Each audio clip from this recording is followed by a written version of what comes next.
4 out of 5 kids from low-income families will not read on grade level by 3rd grade. I actually had recently become a single mother.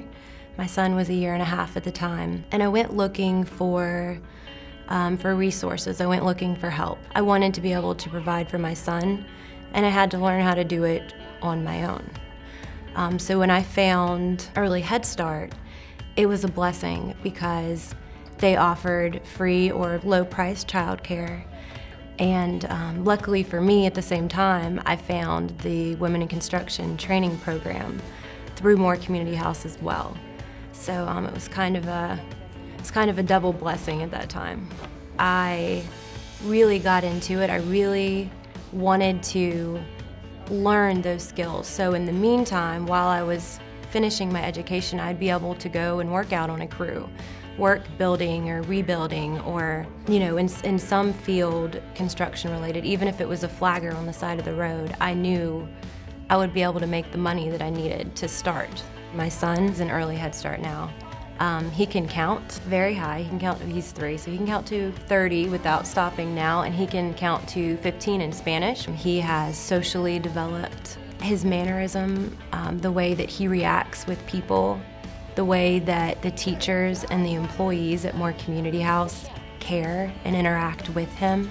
It's a really beautiful thing to walk in on and see how happy he is and he's learning, and to see the looks on their faces and know they genuinely care about those kids. The organizations have been important to me in the way that they've given me a fresh start.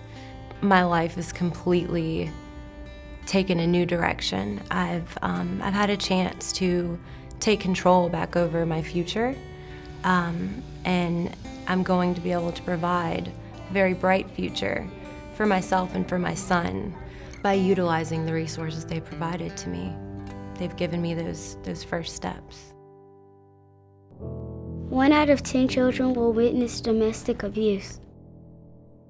Jane was enrolled in our therapeutic preschool program when she was 3 years old. She had been exposed to domestic violence and had a sibling that was exposed to sexual assault. When she started program, she was pretty much nonverbal. The few words that she did know were very vulgar or not appropriate words for a 3-year-old to be using. She did not have the kindergarten readiness skills, such as knowing her ABCs, her colors, her shapes. We worked really hard replacing those negative words with expressing how she felt instead of using those words when she was upset. We also worked on all her academic skills, such as colors, shapes, numbers, getting her ready for kindergarten. I also noticed that Jane would need speech therapy, so we contacted the school district, and she was able to receive speech services through the school district, who would come to us and work with her weekly. So that was very beneficial, because now Jane is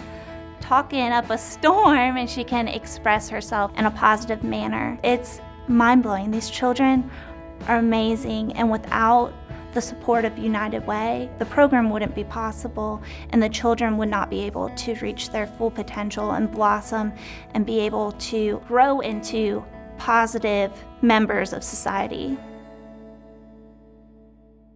Juvenile crime peaks from 3 to 7 p.m. while parents are at work.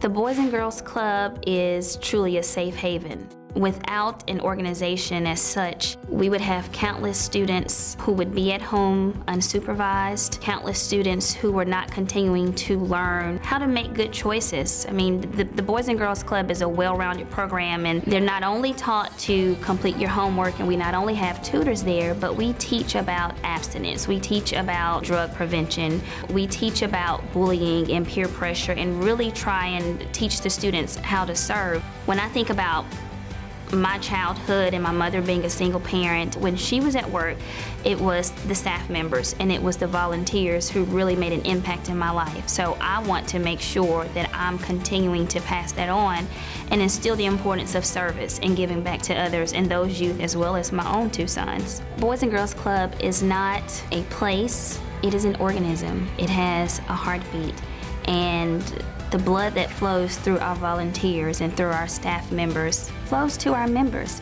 And it's very important that we get involved and that we show our children that their lives matter and that they are important, and we believe in their future. I believe our partnership with United Way is part of the reason that our clubs are still thriving today. Without the United Way, we would not have adequate funding for our students. And anytime there is a deficit, the kids lose out in the end. Thanks to you, United Way of South Mississippi is able to support educational programs like these that are helping children read, learn, and succeed. United Way and their partners have paved a way for the future in becoming pace setters for grade level reading. For every $1 invested in education, $7 is returned to society. Supporting United Way Is as easy as 1, 2, 3. Give, donate to United Way, Advocate, talk about us, volunteer, Be my mentor. live united.